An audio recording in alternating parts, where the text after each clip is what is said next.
Hilton brings you new ways to stay. With experiences that let you capture the glory days. Introducing the Graduate Hotels. Each inspired by local college towns, these stays are always original and never boring. Get in touch with traditions all across the country and enjoy a stay that's a class above the rest. Book at Graduate Hotels with Hilton Honors Points at Hilton.com. It's a win-win. Hilton, for the stay.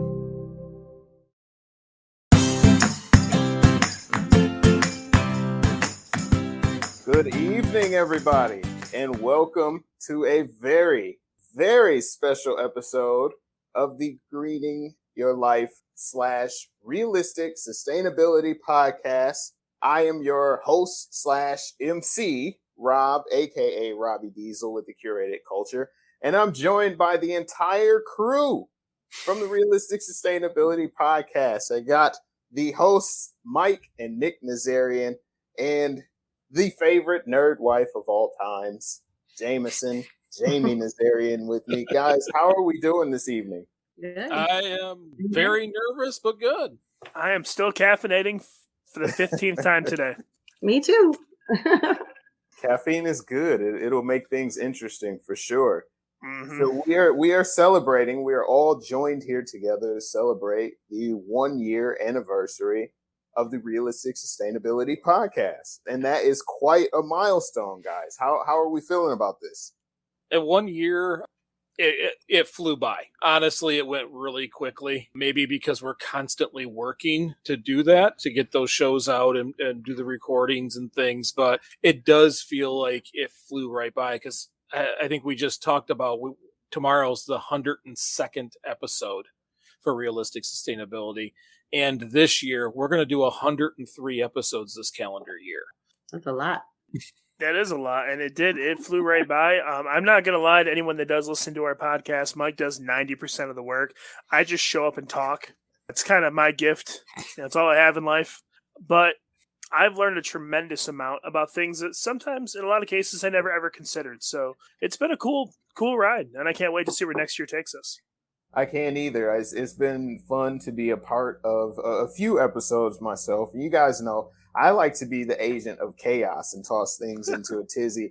And one of my single favorite things to do is to try to get Mike worked up, which I may try that tonight. Maybe we'll keep it civil.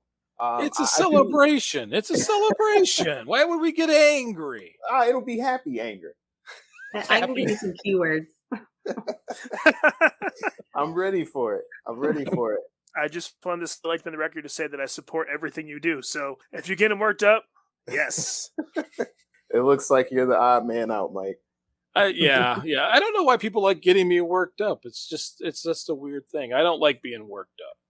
Yeah, I think it's because when you do get worked up, it's the passion comes across, if you can call it passion. It comes across even more clear. And sustainability is something that obviously you are very passionate about. So I probably don't have to ask the first question that I want to ask, but I am anyway. Where did the Realistic Sustainability Podcast or idea for the podcast initially come from? Well, the podcast idea came from what Nick was already doing. We had another website called Live Launch, as you know, where we were tracking when rockets were launching so kids and adults could enjoy it. It's a science nerd thing, and we all know I'm a little bit of a science nerd, just a tad. And during that time, we set up a podcast. And my original plan was to have Nick and yourself, because I had just met you, do the podcast, but he had already teamed up with a very good friend of ours, and they had started that podcast. So as I was completing the book, we started talking about maybe starting another podcast. And then I initially said, hey, Nick, you should do that with Rob, which then everybody teamed up on me and said, no, you have to be a part of it because I like to hide. So it's hard to hide when you're on the podcast. But it did come from what he was already doing because Nick has had several podcasts. Yeah, you can't really hide when the whole premise of it is based off the book that you wrote. Very true. So, very true. While I do appreciate it, I don't want any misunderstanding. I would love to do a podcast with Rob. I think it would be amazing. However, I don't think we're the people to just wing it on realistic sustainability. I don't think we know anything about it in regards to where to take it, different topics. I mean, plus, if we're both learning everything as we go, it doesn't have the same charm as you and I have, where you are already kind of the expert in a lot of this stuff, or the person that's better educated than I am. So it is kind of A teaches B scenario where you give me the topics and we start discussing things, and I give you my ideas, and then when I'm right, I'm right, and when I'm wrong. But you're able to convey the information in a very well thought out, like acceptable and easily understandable manner. Versus me, when something annoys me, I just go off on a 25-minute rant, and you get to edit that out. Well, remember, when it comes to sustainability, once you have the basics, it works for everything. So hopefully within this first year, we've laid some kind of groundwork that talks about the thought process. How do you look at things when you go to buy something, when you look at your own life, when you look at your own sanity, whatever it happens to be, you do it in the most sustainable way. Once you start having those tools, you can start using them. And that's the important part. That's why I always feel like anybody can run and do this show, because once you have that basic information, it's just a thought experiment after that. Definitely. And speaking of groundwork and laying the foundation, Nick, is sustainability something that you had a tiny inkling of an idea about, or was it something that was just kind of thrust on you as the show really started to take off? Where were you on the idea of sustainability before you guys started the podcast? I was somewhere in between completely ignorant and unknowingly practicing certain things just from the way that we were raised that I never really considered as being sustainable, like reusing, anything like I call them Tupperware, but like when you get the butter from the grocery store in the plastic container, you ends up being like something used for leftovers later on. Lots of like simple recycling things that we grew up doing just because our parents did it, so we did it. And then when you're single and broke, you just do it because you don't want to have to buy anything else. But I didn't really ever think any further. Like there are certain aspects of it that to me are kind of simple, stupid. Like you don't throw your garbage on the ground. You try to use something as much as you can, even if it doesn't look very pretty. If it's not broke, you don't replace it. But with the term sustainability, no, I never ever really considered it. I had no idea when he my apologies, when he wrote the book. I read it. Yeah, you read it. I read it, but when you wrote the book, it was kind of like my first real world experience with it. Okay, and so there is obviously a major difference between the phrase sustainability and the actual practice of it. And this is for Nick again. Was there a struggle with embracing the practice of sustainability? Because being a host on a show about it, I would imagine there has to be a certain degree of that in your everyday life. Oh, there's several struggles, and oftentimes, most of the time, failures, if I'm being honest. There's lots of things that I know we shouldn't do, but we do anyways. And sometimes it's out of convenience, pure laziness, it's lack of time, poor time management, not thinking things through when I go to the grocery store, buying things over again because I'm not really sure where the first one was that I had already purchased. I didn't want to look for it because that's more time that I don't have. And so yeah, there's lots of struggles. There's lots of failure. And in the moments where there's success, there's happiness. And I feel really proud of myself. And I do, not to toot my own horn, but I get a sense of pride when I do things that I know are the right way to do it. But there's, there's a lot of shame and a lot of frustration in myself when I do things that I just know are total BS. And a lot of times I'll tell my kids, don't tell your uncle. I tell the kids that too sometimes. Well, it's okay. That's one of the reasons why we do this show, is that not every moment has to be the most intense thought process ever. The goal is to make these little changes, these little differences. Stop and think just before you buy something. Every little difference is accumulative. And every once in a while, someone watches you make a decision. It's just this ongoing thing that we can grow from. We don't need to be ashamed of the things that we enjoy, because we offset some of that with some of these changes. And I think that in this space, in sustainability, they miss that in almost everything. That's I love starting sustainability. She talks about the things you can do and doesn't shame you for the ones you don't. But that's rare. A lot of those sites where you're composting toilets, you're out in the woods living in a tent, like No, we all still want to live our lives. What can we do to do it better? And I that's do important. agree. I don't think sustainability should look like a trailer for Naked and Afraid, so I agree with that. It'd be a whole lot cooler if it did, though. Maybe for some of us that look good naked, maybe not for the rest. Naked and sustainable. There we go. New show. That's the next podcast. You have to live off the grid naked forever. Yeah. That's going to be the next podcast or YouTube series. Oh, I'm calling it right now. We're big guys. It's just going to be two blurs. Right? Well, hey. It works. It'll fit. Jamie, Yes. question time for you. Okay. So Mike is obviously extremely passionate about this, and I would imagine so to a certain extent you have to be as well. How has this practice of sustainability changed the way you guys interact in your everyday lives at home? Like, are there fights over who's going to throw what in the recycling, or is there like... Yeah, sometimes.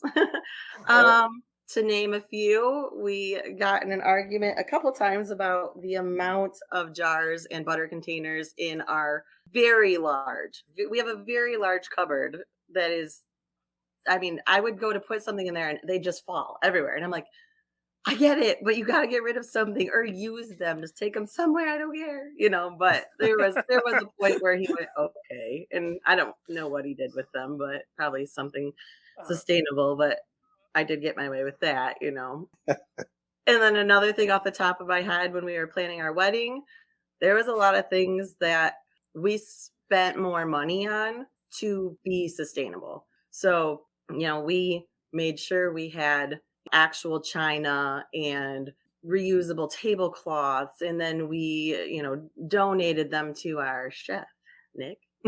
Thank you. So they would be reused and just stuff like that. Decor, stuff that, some of the decor was stuff that I'm like, well, I'm only going to make this if I could use it again in the house or, that sort of thing. So there were times where it was frustrating, but, all in all, we, pretty much see eye to eye on a lot of it. So, except when there are some things like she brought very nice plates when she moved in, very nice silverware. I have a bag of silverware that has been mixed and matched from garage sale to the garage sale. And I got to tell you, all of those forks. Big. It's a gallon bag full of this. But Who knows silverware? Every piece in there works. Every one of them. Every single thing in there works as a fork, a spoon, or a knife. And so did my plates. So we don't buy paper plates. We don't buy plastic silverware. When everybody comes to the house and we have a picnic, we break out my plates. We break out my excellent silverware. It doesn't match. I will say it's a little, was it hodgepodge or Mod Podge, whichever word I get wrong every time. Mm-hmm. But you know what? We don't have to buy that stuff. There was no reason to get rid of it. Right. We'll call it eclectic. We just hide it until we don't need to hide it. Yes. So back to Jamie for a second. Has there been any compromise that you are just absolutely not willing to make? Like, this is a thing. This is my thing. I'm not changing it under any circumstances. It depends on my day. I mean, just like any, female, I am like, okay, yay. Some days and other days I'm like, no, I can't today. We're not doing it. There isn't anything particular, Mike, maybe you could jump in there, that I've purposely been like, absolutely not. Actually, no, not really. Honestly, she's been a trooper. He's come up with some stuff too. Like we have 2 liters full of plastic in our basement right now. We're breaking plastic. He's breaking plastic, and it'll get used some point. It's somewhere, I don't know, but I don't go to the basement, so whatever. Out of sight, out of mind. Well, the basement has had some moments. We had over 200 plants growing down there at one point that later became a city project. The plastic, I haven't necessarily figured out where to take them yet because Go Brick doesn't have any kind of place here locally. I don't want to necessarily ship them. So you can put almost 2 months of plastic of a family of 5 in 1 2-liter So at very minimum, even if I did finally ship it off to the landfill, the chances of that plastic making it to our ocean or busting out of there is much smaller. Yeah. As of now, I'm hanging on to it because there might become a use. Because Okay. I'll tell you, if you get a big planter and you're going to fill that thing, you're going to fill it with concrete chunks and all kinds of things. There's no reason why I can't just jam a couple of 2 liters full of 2 months of plastic down there to take up some space. So it may get used. She is a trooper, though. She does put up with some I, unique I things. I was just kindly reminded by a friend of mine. Mike likes to go to an auction and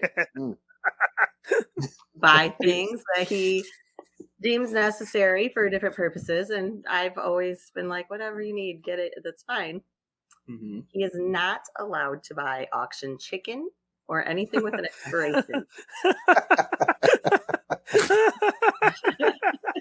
It's frozen. Oh, And it's boy. we should clarify this so people don't think I'm that crazy. It's pre-cooked.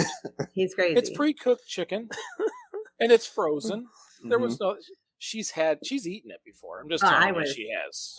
under the influence of adult beverages when I did and didn't know I did. I was fooled. It was deception.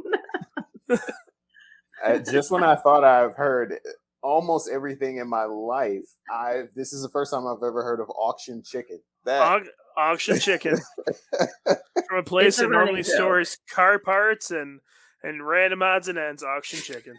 good It's- Lord. I like getting things from an auction because it doesn't spur another production item. So if I buy Okay. something from the auction to fill a need, first of all, it is usually cheaper. Not always, but usually. But it's not coming from a store. If you take something off the shelf at the store, it produces something else. It Right. triggers an inventory. It goes back to a manufacturer. They need another one. So if To I be- can buy more things at an auction, it doesn't trigger. To be fair, that pallet took several things off the shelf at a store. But it was already off the shelf.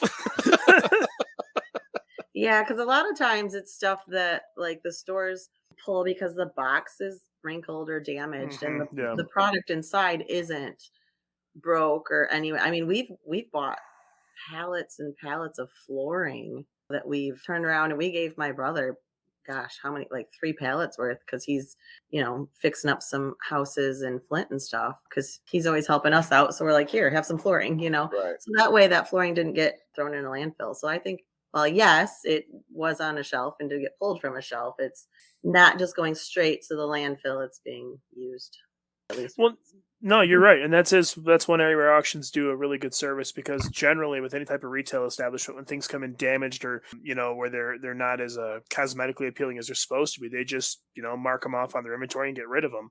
And unfortunately, a lot of this stuff goes to landfills. It gets thrown away.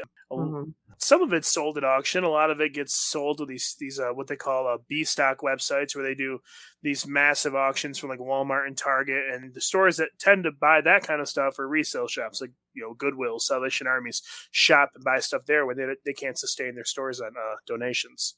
Okay. Well, and I know when I This- worked in the wireless industry, when something was obsolete, and it wasn't obsolete, it was the packaging looked different now. They had me Mhm. open it and Mhm. cut it in half and throw it in the dumpster. So anything that we can buy in a sense secondhand but still new, it does not trigger that manufacturing process. I've been doing it with car batteries for years. They call them blemished. If they come in with a broken handle, you get them half off. They still never knew charge. that. I did not know that. Hey, me They either. do I it never with, knew that. They do that with hair products too. I've worked in the hair industry for 17 years, and big box name chain brand hair salon will say, "Oh, this brand now has a new packaging, so just get rid of it." Well, we try to do the price it down thing, and eventually there's 5, 6, 7 bottles of something, and I just would give it away. It was. What are you going to do? It's going to go in the garbage or it's going to be handed. Oh, now I would have been in trouble if I would have been caught. But I have to ask this too, just to bounce back to the subject of the podcast for a second. And Mike or Nick, whoever or both can answer this question. When you guys were kind of brainstorming the initial idea or the beginnings of the podcast, were they different? Was there different visions of what you wanted the show to be or how you wanted it to sound, or did you pretty much find the structure and the identity of the podcast early on? Can I take this one? I'm just going to point at my brother and say that he kind of is an over planner. He builds framework for things he may never do because he's bored and has 30 seconds in his day. And so he designed pretty much everything about the way we do this. He came up with most of the episodes. He'd ask us, for ideas, topics and stuff. And there's a few that we did suggest. But for the most part, because this was his field of expertise, he did most of it. And I really don't offer much to the show because there's not a lot of it that I really know much about. And I have found when I know the topics beforehand and I try to research them, it's kind of pointless because either he already has everything I'm going to talk about in his notes, or he takes the show in a totally different direction, which works out better. It's more organic, I feel like. I think that there are some episodes that do shine over the rest, but I think that all in all, the system he kind of put together works really well. Well, and I think the system kind of fell together. It's like that the marble at the top with all the pegs and it falls into a spot, because originally it was going to be he was going to research, I was going to research, and we were going to just have the conversation. But over time, feedback I was getting was that they were thankful if he didn't research. People were thankful because he was asking the questions that other people wanted to ask. And it just kind of worked out better. I'm not sure we would necessarily had a solid idea. I knew we wanted to do a podcast. I honestly thought we'd be talking to ourselves and recording it, putting it online, and that would be the end of it. Nowadays, we get comments. Today, we got gifts. It was a freaking fantastic gift. It's amazing how well things are going, and we're honored just the fact that people listen and enjoy it. So I'm not sure we knew exactly the route. Yes, I do overplan here and there. Here and there and everywhere. It's flexible, based on need. Mm-hmm. But I'm loving the fact that Nick kind of pushed me into doing it. I'm getting over some of the shyness of the whole thing, and I'm really starting to enjoy it. Right on. And I do have to kind of piggyback off of Nick's initial thought. I think personally that's why this show works so well, is because things can kind of get a little mundane when you have two experts that are just hammering you with facts and facts and facts. And the thing that I love most about you specifically, Nick, is the fact that a couple things. I love the fact that if you don't know about something, you're not afraid to say, I don't know about this. You ask those questions. And secondly, I love the fact that you unabashedly will play devil's advocate. Like, if it doesn't make sense to you, you're going to go, no, I don't agree with that. And here's why, A, B, C, D, E, F, G. I love that. I like that dynamic because it makes the show, A, more enjoyable, and then B, it brings that human, realistic side to it. It makes the show more heartfelt, gives it more character. I'm not sure anybody wants to listen to two people agree all day. I mean, we generally do.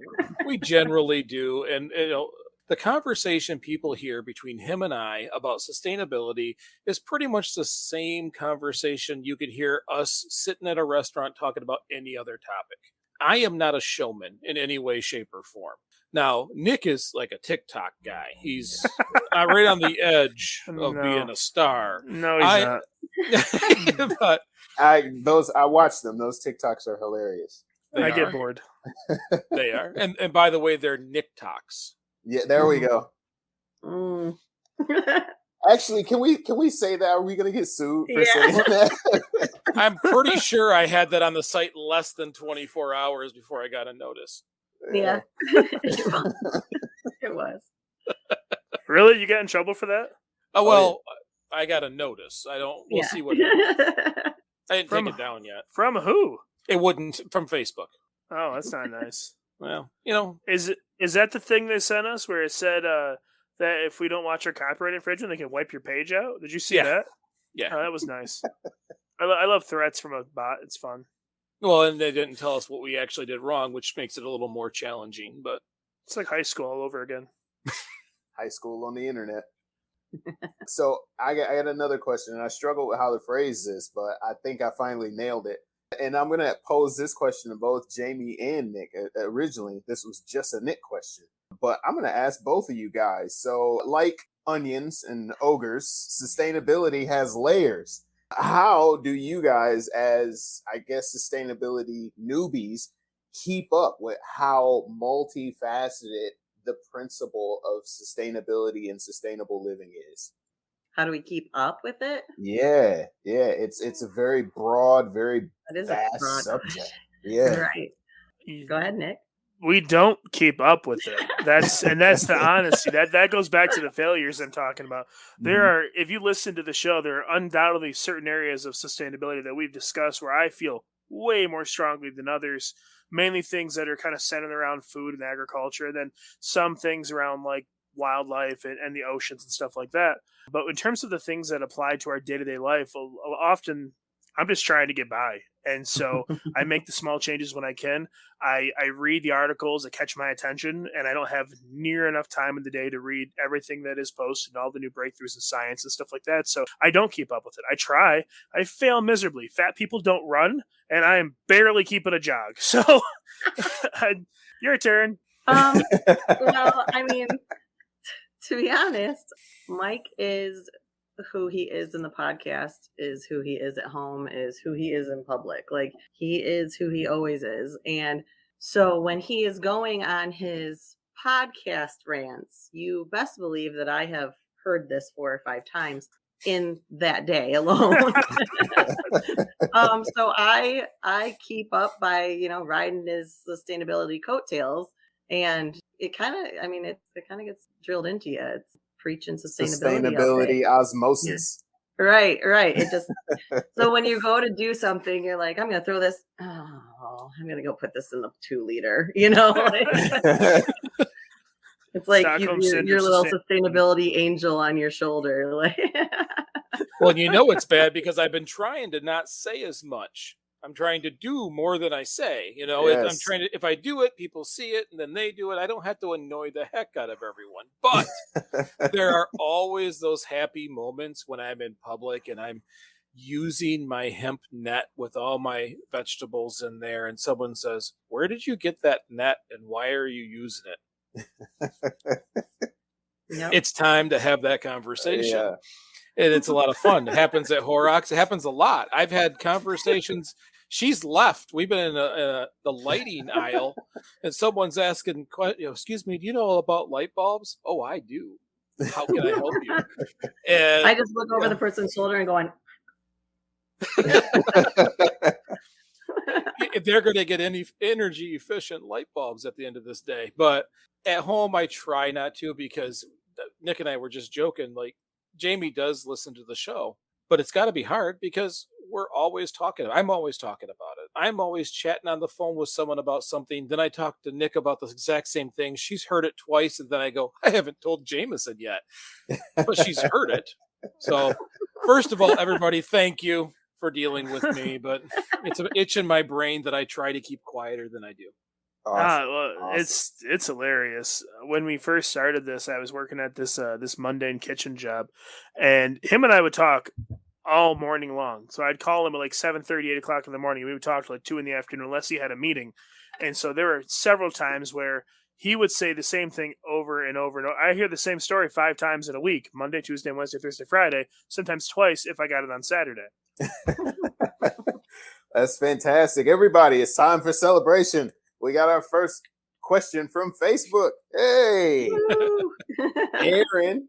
Shout out to Aaron. Thank you so very much for catching the show tonight. Aaron wants to know, for someone who doesn't know much about sustainability and being more green, what are some small things they can do to start incorporating it into their daily life besides the obvious of no paper towels? Well, it's not necessarily no paper towels. The little thing that you can do is be mindful. It is reuse everything as often as you can. I always talk about Grandpa. Grandpa never threw anything away. The man would use a hammer till it broke, get a new handle, use a hammer till it broke, get a new handle. I have the hammer. Mm-hmm. So that it is making sure that we have our cups. I'm guessing everybody went refillable because they know I'm watching. Mm-hmm. Right. Okay, yes, all Okay, four. hold on. Little failures. Ah. Oh no. It is amazing the difference you make with a small action. So when we talk about being green, everybody thinks that, okay, I need to start a laundry list. No, don't. Take a set of silverware, and this may not be as relevant because a lot of us are working from home now, but take one set of silverware to work.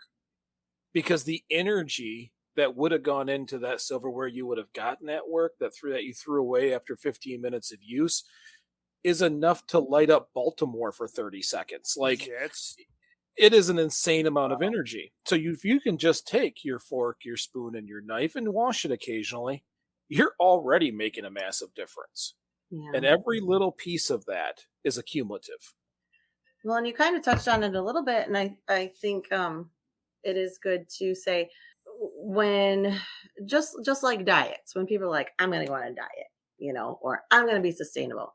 You go to the store and you buy all your diet food.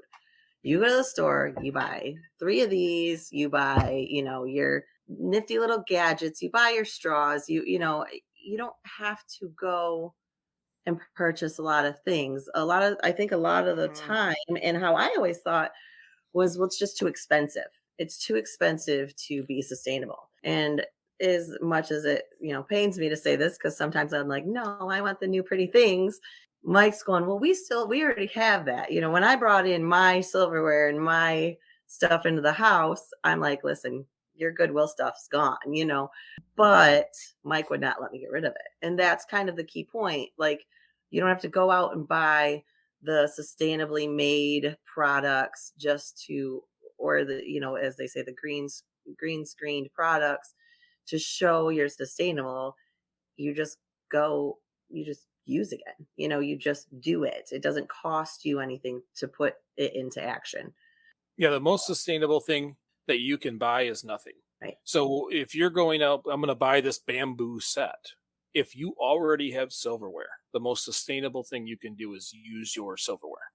Yep. Yeah, one of the biggest problems with like this type of mentality and trying to explain to others is there's a stigma that comes with it, and a lot of times that stigma seems insurmountable because it is something it's a lot bigger than your day-to-day life because you've never ever considered a lot of these topics or concepts. So really what you need to do though is just look at the small things and the ones that have the least amount of impact first, the ones that don't bother you at all to do. And it's kind of like a difference of diet and a lifestyle. So instead of like hitting it hard and doing a crash diet, like of sustainability, you just look at the little things that aren't going to ruffle any feathers that you can do, the easy things, the things like not buying something you don't need, and slowly add them together. All right. So we had another question from Facebook from Amanda Panda. Hi, Amanda Panda. How are you? Amanda wants to know, what was everyone's hardest thing to switch from to something sustainable?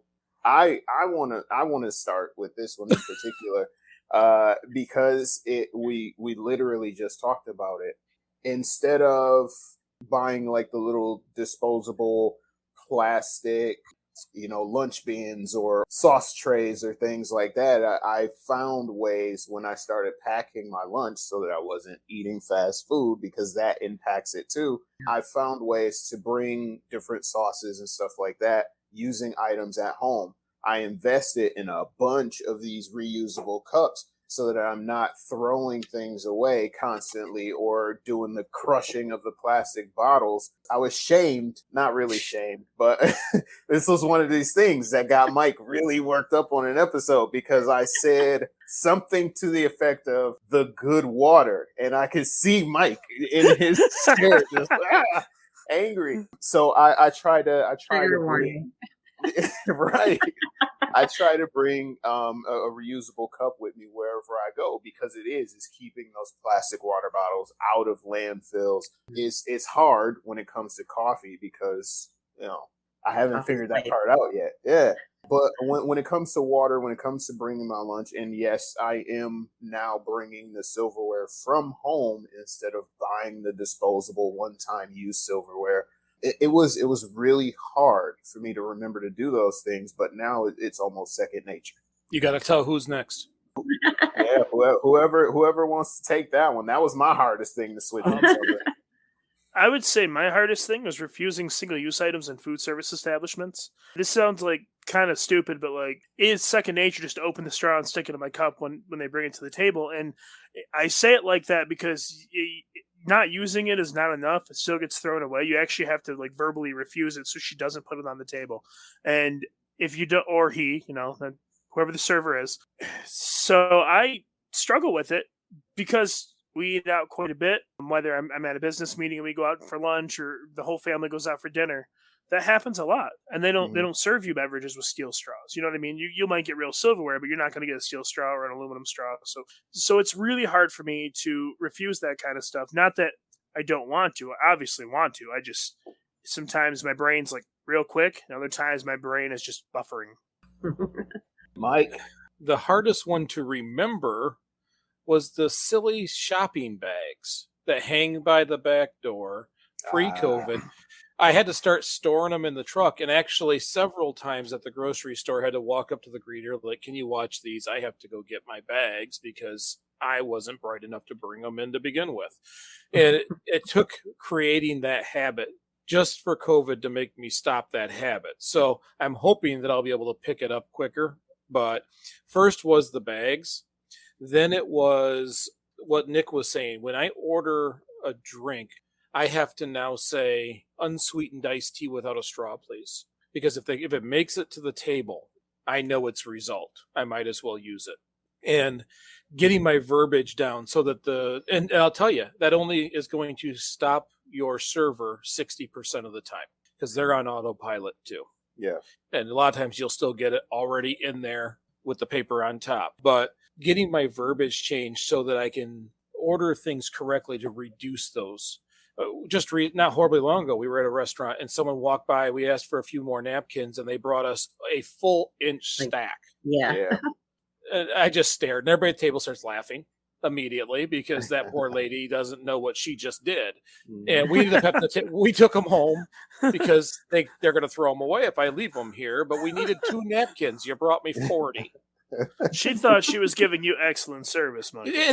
I get it. And I understand. I guess wrong guy.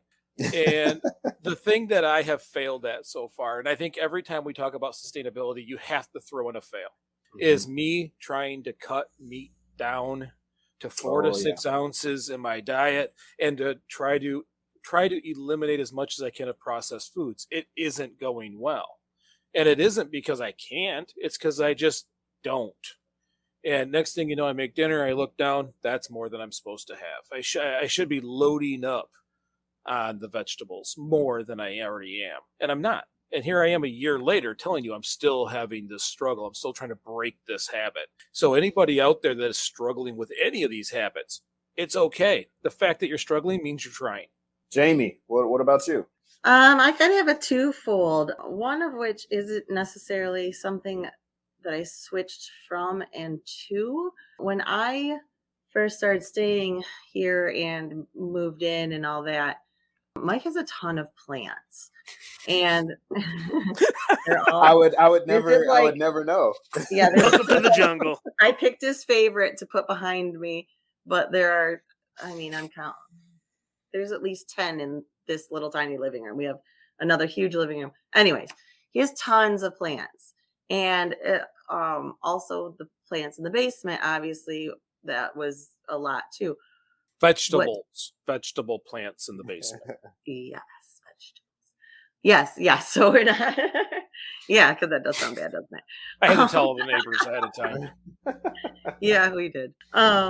But yeah, so what I had to get used to wasn't necessarily like a switching thing. It was more fruit flies come with plants sometimes, and oh man, at one point I'm like, I'm going to toss all of these outside, because I don't do flies, and I like that makes me feel dirty. I know it's not. They're living in the dirt and making little fly messes to help the plant grow, and I know the process, but at the same rate, I'm like, if I see one more fruit fly, I'm going to lose my mind. So we have found solutions to that, and it took us a while. We tried just about every home remedy, but we've adapted to that. But that was really hard for me. Like, I, at one point when I was living by myself, decided I was going to start an herb garden in the house, and they made it, I want to say 3 weeks, and I threw all of them outside because there were so many fruit flies. So I had to get used to it. My other thing that is the hardest thing for me to switch is just my brain in general. Not to say that I don't come from a sustainable family, because we also did, the butter dishes and we reused a lot of things, but I also come from a family that when you're done with it, you're done with it. It doesn't need to be in your space anymore. So, and I also have moved a million times in my life. So I'm always minimalist with a lot of things. There's some things I obsess over and have too much of, but I am, minimalist with many things. So once I decide I'm done with it, it's really hard for me to not just go throw it out, throw it out, throw it out, throw it out. Or if I feel like the house is getting too dirty, I'm like, everything's garbage, gotta go. That is a huge transition I had to make mentally on both of them, Yeah. But Yeah, I mean, it's not, what I've learned is it's something that is not easy to adapt or to adopt into your life, but once you actually start making those small changes, like Nick's shirt says, little bit, it eventually becomes part of the routine. It's something that you can do. It's simply done by starting. I have to ask another podcast related question though, because everybody here has different personalities. Like Mike is the more studious, more serious. Nick's more fun loving, and Jamie, I haven't been able to put a finger on your personality just yet. But the more we do these shows, I'm pretty sure I will. My question is, has the different personalities ever caused a conflict in the recording session at all? No. Have you guys butted heads like, No, I can count on one hand every time my brother and I have ever had a disagreement so bad I would classify it as butting heads. And I think only one of them lasted more than 3 minutes. And most of them have been way before the podcast. I'm serious. We just get along really well. Mike's my best friend. So it's almost an unfair question because our personalities, I think, to some degree, complement each other really well, but in other ways are polar opposites. Because you're right, he is very, very studious. He does prepare a lot. He does his homework, and part of that is Mike's his method, just the way he is, where he likes to be prepared. He likes to know exactly what he's talking about, but also, like me, he does kind of have a fear of sounding stupid. He doesn't want to. He wants to get his point across as concisely as possible, and I don't have any problem with that. I am much more of a cowboy, fire from the hip, just run my mouth and hope to God it makes sense at the end. And it seems to work out. Usually what ends up happening is one of us will pick the other one up energy-wise. Like if we're having a bad day or if I'm real tired, it tends to balance each other out pretty well, I think, anyways. So no, there's no drama here. I'm sorry. Well, there's no fighting. I will say that there was points where we had to go through extra editing because I had to tell Nick later, will you stop playing with papers? Will you stop drawing? He's over here. I'm talking. He's going, hey, man, I got to edit that out. I'm a fidgeter. You have a tendency to talk about like aspects of these things that I have literally no idea, and I'm so ignorant on I can't even formulate a response or rebuttal, so my hands just do their own things. Or I have sheets of pictures. Just like, it's bad. And you guys will see these because as I go through, we've videoed a lot of our shows. Most of them. I could be halfway through what I believe to be a very important, deep rant, and we can see each other, and Nick is going.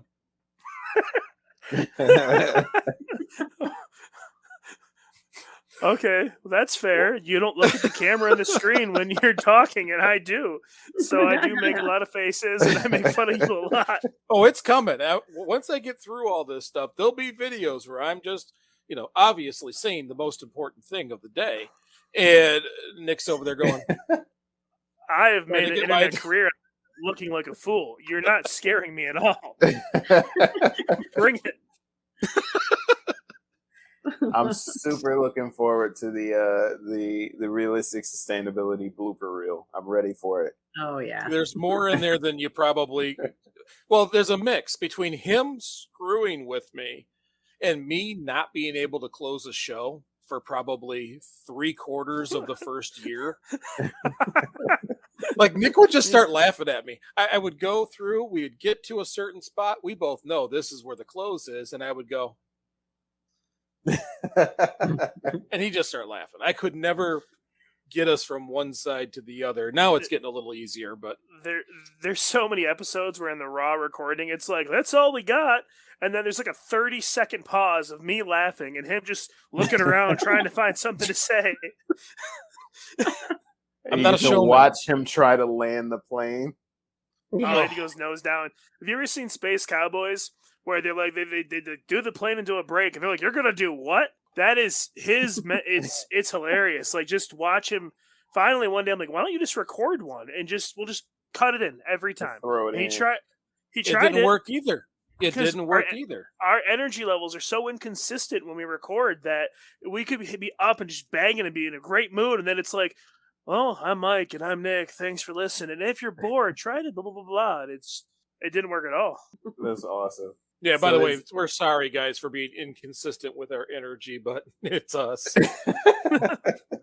That's what makes this show great, though. Like you guys, you balance each other out well. And it's great to hear that there's no dirt. Now, since there's no dirt, and since you guys usually gel well together, do you go through any kind of pre-show rituals? Are there things that must be done before you start recording, or do you just kind of hop into it? Somewhere in between. We don't have any like traditional thing. We'll get online. If we've talked a lot that week, then we tend to record a little sooner. And if not, we kind of shoot the breeze for a minute, see how each other's doing. If they're really late or if they're really early, we might make fun of how tired we are. There's also the ceremonial moment of silence. Yes. But there's a reason for that. We're not paying tribute to anybody. It's weird. It's a baseline for I have to edit these things. It makes me nervous. Like I just go, we are heavy. Mike will go, all right, I'm recording in 3, 2, 1, and I just mute my microphone because I know I'm going to make noise. Like I know it's going to happen. That would make a lot more sense. I lose oxygen. The whole idea is so that I get a baseline of background sound. So when I edit, I can take that out. That's the whole reason. We're not paying tribute to a lost team member or anything. It's just to help. Because trust me, I don't know if people know this, but a 40-minute show is 6 hours to get it to be a show, to record it. And that's not counting my research. I got to go through, do the research. We do the show. We do an hour-long show. It becomes a 40-minute show because I got to take every breath we've ever taken out of the show, which in case you've been listening, I've been a little lazier. Sorry about that. But we're big guys, man. You can hear us sucking wind when we're talking too fast. I got to get it out of there. Yeah, it's and those bad. Little things help. Are there anything that, or is there anything that you typically try to make sure that you convey in each show? Like, has there been a recurring thing outside of the idea of sustainability? Like, is there a recurring theme in the episodes? Real quick, I do have a tradition because I struggle with the shorts because I'm not talking to someone. I've tried taping up a picture of Nick. It doesn't help. So I tend to try to put myself in the right spot, and everybody has their own idols. Mine is Neil deGrasse Tyson. He's one of those people, Carl Sagan, people I can listen to, and it puts me in the right place to be able to do what I'm supposed to be doing. So first of all, when it comes to a tradition, before this show, it was Carl Sagan, Neil deGrasse Tyson. It is just to get me where I need to be. Okay. Oh, go ahead. I'm just trying to think. I think the only thing that I try to honestly bring to the show when I can is a sense of like relativity. I want to relate it to people to where they can understand it, because I'm not a college graduate, because I don't have a master's. I try to relate it, and that's why I have a lot of analogies, and I try to take these concepts and formulate formulate them in a way that I understand them, because a lot of them would just go right over my head. It took me like 3 weeks to really understand greenwashing. And then B, reiterate them into something that I can talk to Michael about and not sound like a lunatic, but also have the conversation, because I want to be able to talk about stuff and feel comfortable and not feel ashamed to ask questions and not feel embarrassed to say, hey, I don't know anything about this. I looked it up and I feel dumber than I did before. So can you please help me understand this? So I try just to relate it to people in a way that hopefully other people can understand. And hopefully I don't have to say the things that I'm trying to get across, because I pound it like a nail, hopefully. And that is, it's okay. Whatever you're trying to do, it's enough. That little bit, big bit is extremely important, because everywhere you look, everybody is picking what you're supposed to do, telling you what you're supposed to do. All we want to do is give you this different view of the world. You'll pick it. You'll do it because it makes sense each and every time. So as long as you have that perspective, it's okay. So we want to make sure that message, little bit, big bit, is spread everywhere, because you can use it anywhere in your life. Fantastic. I want to go around the virtual room and ask everybody what's been your favorite moment or favorite memory from the past year of the Realistic Sustainability podcast. You got to call someone, man. Whoever. I want to go around the room. Jamie, we'll start with you. My favorite. Oh, I don't like being first. I know. That's why I kind of figured as much. That's why I called you first. So I don't know if many people know this, but I don't necessarily sit and listen to the podcast. Like, I'm not up to date on the podcast. Reason being, as I stated earlier, is sometimes I hear it all week long before he records it. So sometimes I have to take my breaks, but I do enjoy very much so, as I do listen to them coming in the house, because usually I'm out in the garage doing my stuff out there, and coming in the house and giving Mike crap for things he said. That's my shining moment. I just filed a complaint the other day and said he needed to fix it because he missed the perfect pun opportunity in one of his podcasts. One of the episodes. He said he would not retract his comment. When you miss it, you miss it. Out there. Yeah. Right. Nick, how about you?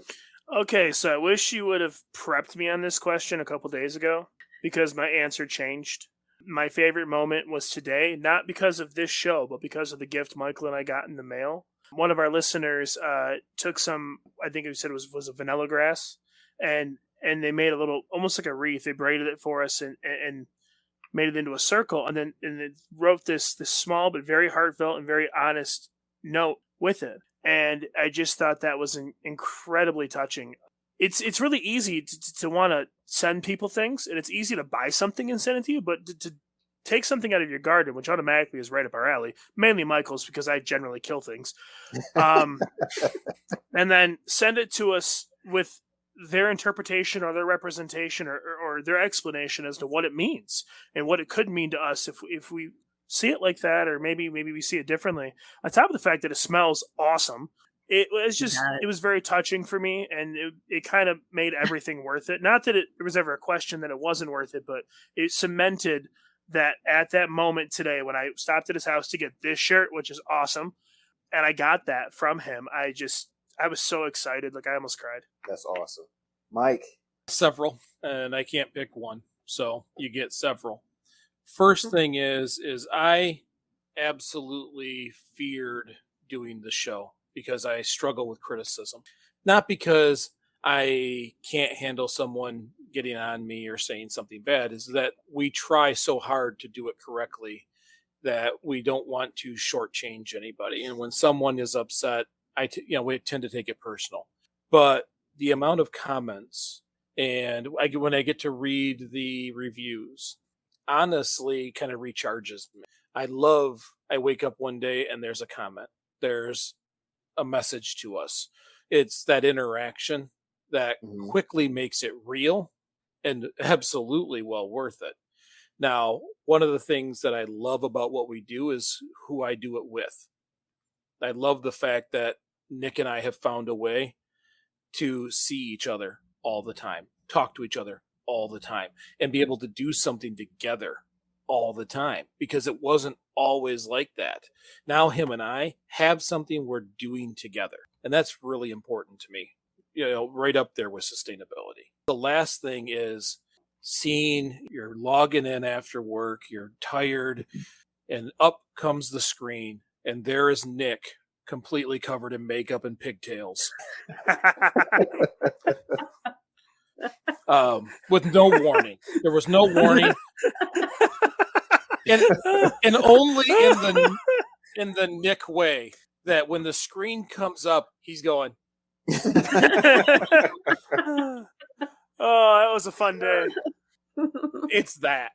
That wasn't a great day that I had, but it ended pretty damn good. That was hilarious. It's those things that really make all of this well worth it. You should have seen the Walmart trip. Oh, no. Oh, yes. Well, and I like to, I like coming home and Mike's, when he's hyped, he's hyped about, oh my gosh, I got 3 more listeners, or what? Because of this guy, it gets me all fired up. Yeah, he gets, he's hyped about, I got 3 more listeners, or oh my gosh, when he hit, I don't know, was it like 100 or something, or 50? He about lost his mind. Like 50 people, babe, And but as I've said before, it's because we know him, we don't necessarily listen all the time to the show because we talk to him. So those 50 listeners are a big deal because it's not his friends and family. It's not Nick's friends and family. It might maybe the moms, or once in a while me, or stuff like that. But I just like to see the hype in both of them and the excitement, and they call each other like, guess what, like like sometimes giddy little teenage girls, and I think it's adorable. Oh, she called us little. Well, okay, but, so it's great to see. It's great to see the passion and excitement. I don't think either of us ever thought anyone would hear our voice. Okay. We came up with this idea. I think he had more faith in it than I did. It was going to be fun, and we were going to enjoy it. Oh, no, we lost him. I think so. Yeah, we were doing so good. It was amazing. I think we should take a second to... Yeah, I was going to say, while you were frozen, we should take a second to reflect on the passion in his frozen frame. It was awesome. You could see he was just really getting into it. Oh, I didn't get to see it. It blacked me out. Oh, no, it was pretty solid. I didn't get a picture this time. It came back too fast. There it goes again. There it is. Oh, somebody screen grab it. Quick. Let me see if I can get it really quick. Got it. I'll make sure to send that out. I got a good screen grab. So I guess it is about that time we start winding down before the internet overlords kick us off. One final question to everybody, and once again, Jamie, I'll have you start off. This is probably more of a Mike and Nick question, but inclusion is everything. Where do you see greening your life in realistic sustainability in the next year? Honestly, I never know. It's always ever changing with both, Nick and Mike. They're always coming up with ideas, and they always are surprising, me with what the next step is. Did I think a year and a half, 2 years ago that we were going to be planting vegetables all over our town? No, and he's like, this is what I'm going to do. We don't have a big enough yard. We're going to plant vegetables in the city. And I'm like, okay, good luck with that. You're going to get a ticket or something, Right. But it's awesome. It's very cool that, he just came up with it, and then he planned it out, and he did it and succeeded. That's the cool part too, is watching the success of it. Who knows what next crazy thing's going to pop into either one of their minds. It's always cool to watch. It's always cool to listen to, see the progression. So I don't necessarily have a lot of guesses there, because I like to be surprised. Right on. Nick, how about you? It's a hard question to answer. I want to see it continue to go in the pace it's going, and I want to keep having fun with Mike. I want him to keep finding topics that make me look like a moron, because that's always a blast. And there's a lot of little stupid things that I shouldn't say stupid, but a lot of little simple things I would like to try. I'm trying to get Mike on board with my sustainable holiday series I want to do, because I think that most of the holidays we celebrate and throughout the year are just absolutely nightmares as far as sustainability goes. Mm-hmm. And I also want to start doing like more stuff with TikTok and YouTube, and I want to do more videos with him. I want to try to get more comedy out there and have a little more fun with it, because I think that if we can make the stuff relatable and make people laugh, then maybe they'll remember a little more. I tend to remember things. I remember more things said by stand-up comedians than I do college professors, just because I laughed when I heard them. Oh, and you could probably quote it word for word. I very much can. Yeah. And so I want to do more stuff like that, but most importantly, I just want to hang out with my brother and do more stuff with him, because it's a lot of fun. We have a lot of fun together, and even when we disagree on things, and this is something that I think is the most valuable thing that I've gotten from the show period, is that when we disagree on things, and not only are we different people, Mike is 10 years older than me, and he has a more mature way of looking at most things, so he can see my point and then kind of bring it to his level and allow me to see his. That is something that I can't put a price on. It's almost to a point where I look at it as something that's intangible. Like, you just have to really experience it. You have to be open-minded enough and trust someone enough to really look at their perspective without just thinking you're right all the time. And I'm pretty arrogant. I think I'm right a lot. So I love it. I can't wait to see where it goes from here. Awesome. And I'm more of the same. I'm going to try to guide the plane to a gentle landing until we get Mike back. But for me personally, it's just been incredible to see and to hear this thing from its early inception to where it is now. It's been a real privilege and an honor to be a part of it. Like, I love being able to sit back and record with you guys. I make fun of it all the time, but I enjoy getting Mike riled up, because I like to see somebody who is as passionate about something as he is about sustainability. Honestly, if it weren't for him, I maybe would have never made the changes that I've made. And they're little changes, but they all add up. I would have never even thought to start changing how I look at things. I went out to visit him a couple of weeks ago, and quite literally picked a piece of lettuce fresh from the ground and ate it, like, out on the street, trucks driving by and everything. I would have never done that. I would have never felt comfortable doing that. It's awesome to be able to experience the things that he is so passionate about, and also very disarming about them too. Like, no, it's okay. This is a natural thing. All of these things come from the earth. This is how we protect it. This is how we make these changes so that we can enjoy these things that much longer. I completely agree with everything you just said. It's been an absolute blasty blast. So, we lost. We're down to 2. Are we slowly getting killed off one by one? What's happening here? I guess I'll go ahead and wrap up then, just so that we can get. Hey, there she is. I think our internet is on the fritz. Right on.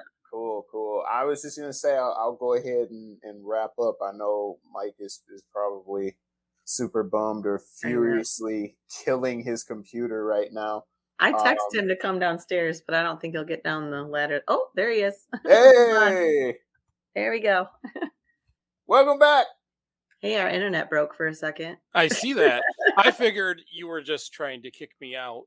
It's too much muting you. It's too much awesomeness for your bandwidth. That's all that's going on here. Yep. Well, I didn't hear anything anyone said, so I guess I'll hear that during editing. We made fun of you for 25 minutes. Just buried you completely and totally. I will share a very funny moment, because you dropped off first, and then, me and Jamie and Nick were talking, and then Jamie dropped out, and me and Nick just went, what? What? Who's next? What is going on? Now that you're back, though, you can answer the question that I just asked, which is, where do you see greening your life and or realistic sustainability in the next year? It's going to be wherever anybody takes it. We're going to keep doing what we do. We want to continue to do the shows. We want to continue. I'm not going to write another book. That was hard. That was really, really challenging. But we want to continue the shows, and we're expanding some things a little more. As some people know, Jamie and I are purchasing a building here in town where we can create a educational center. Kids STEM, sustainability factors, all these different things can be taught in this building. So I'm hoping we can expand it a little bit and be able to continue to get more message out there. But honestly, it is already amazing. I'm already excited every morning when I get to see comments and all these things that are popping up. And every once in a while, I get a message that says, hey, I made this change. I saved this much money. Hey, I made this change. I feel so much better. I don't know if there is some place to go from here. We're really quite happy with all the things that are happening right now. I'm just humbled that even where anybody listens to us, where when I log in, it's like 40 countries. Somewhere our voice right now is in another country. And that to me is just mind blowing. All I can say is thank you to everyone. And I probably say it far too often, but it's never enough. Because it quite often kind of fills my soul every day when we're working on this project, and things make it worth it. Yeah, that's awesome. It's been, again, it's just been an absolute treat watching this thing grow from early beginnings to where it is now, and then to where it's gonna go. I have complete and total confidence and faith in you guys that you will take it into the stratosphere and maybe even beyond. I'm really looking forward to seeing it. So on that note, I would like to thank each and every person that checked this out tonight. I want to thank the people who dropped the comments, Aaron and Amanda Panda. Jamie, thank you so very much for being co-MC.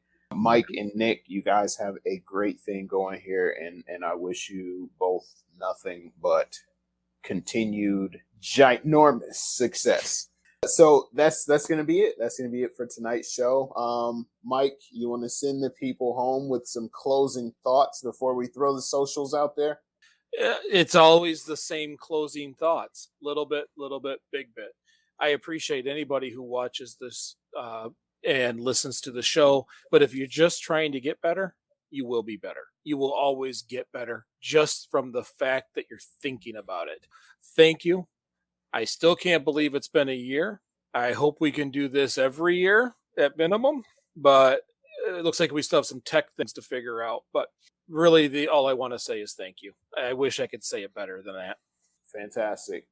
Thank you guys so very much for tuning in. This has been the 1-year anniversary extravaganza of the Realistic Sustainability Podcast. Make sure you check the show out. It is available pretty much wherever you can get your podcasts. You just throw Realistic Sustainability into the search bar. It will pop up. Beautiful green microphone leaf logo.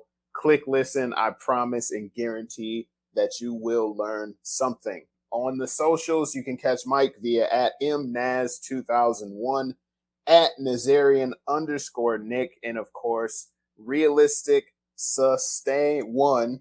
That's SUSTA and the number 1. Those are all on Twitter. And Jamie, are you on the socials at all? I don't see your socials anywhere. We lost them again. Yeah, looks like we did. Yeah. All right. Well, on behalf of the Frozen, the recently departed, I am Rob, aka at Robbie Diesel, on the tweets, on the Instagrams, on the Snapchats, on the everything, TikToks. Nick, you're on TikTok as well. Thank you guys so very much for tuning in. Catch everybody later. Take care of yourselves. Take care of each other.